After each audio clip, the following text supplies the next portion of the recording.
वो तैयार हो चुका है और जिसमें ख़ास तौर पर बात की जाए तो जितने भी अपोजिशन के लीडरान हैं वो इस वक्त प्रेस कॉन्फ्रेंस कर रहे हैं। ख़ास तौर पर अगर हम बात करें यहाँ पर जो अलग अलग लोग हैं वो यहाँ पर शामिल है। बिलावल भुट्टो सदर हैं पीपीपी के, वो यहाँ पर मौजूद है, खिताब किया। इसके अलावा खालिद महमूद सिद्दीकी है, कन्वीनर है एमक्यूएम के, वो भी इस प्रेस कॉन्फ्रेंस में मौजूद है। शहबाज शरीफ हैं, लीडर है अपोजिशन के पाकिस्तान में, और साथ ही साथ इसके अलावा मौलाना फजलुर रहमान भी है, सदर हैं पीडीएम के। तो ये तमाम लोग हैं जो इस वक्त यहाँ पर प्रेस कॉन्फ्रेंस में शामिल है और अपनी बात रख रहे हैं। तो इमरान खान की सरकार जानी तय है। इमरान सरकार के जो वुज़रा हैं, कई वुज़रा का नाम आया, वो इस्तीफ़ा दे चुके हैं।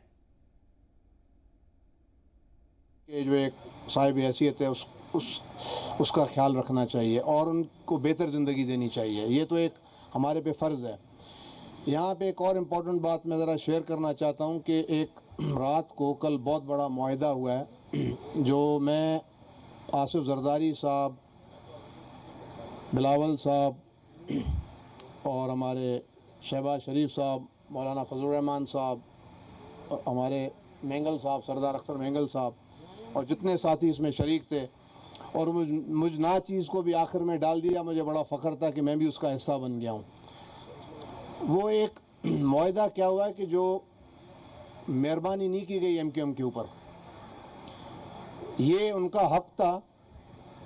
और मुझे बड़ी खुशी हुई है कि पीपल्स पार्टी ने ये एहसास किया कि हम सिंध में रहने वाले सारे बराबर हैं, चाहे वो सिंधी हो, सराइकी स्पीकिंग हो, बलोच हो, पठान हो, जो अब मौजूद है वहाँ पे, और हमारे उर्दू स्पीकिंग। और ये किसी भी सूरत में सिंध तरक्की ना करता अगर इन सबको ऑन बोर्ड ना लिया जाता। या आप अगर 1000 मार के एमक्यूएम को दिया, ये गलत सोच है।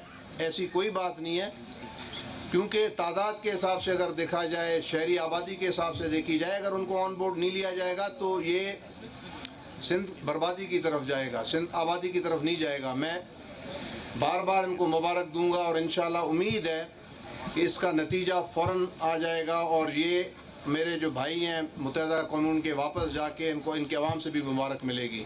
मैं सारे साथियों को मुबारक देता हूँ कि उन्होंने सफ़र किया है, और मैं जो 3.5 साल गुजर गए उस पर कुछ नहीं कहना चाहता, क्योंकि वो सफ़र गुजारे, मुनासिब नहीं है कि मैं उनको कुछ कहूँ। अल्लाह उनको हिदायत दे, इस तजुर्बे से वो समझ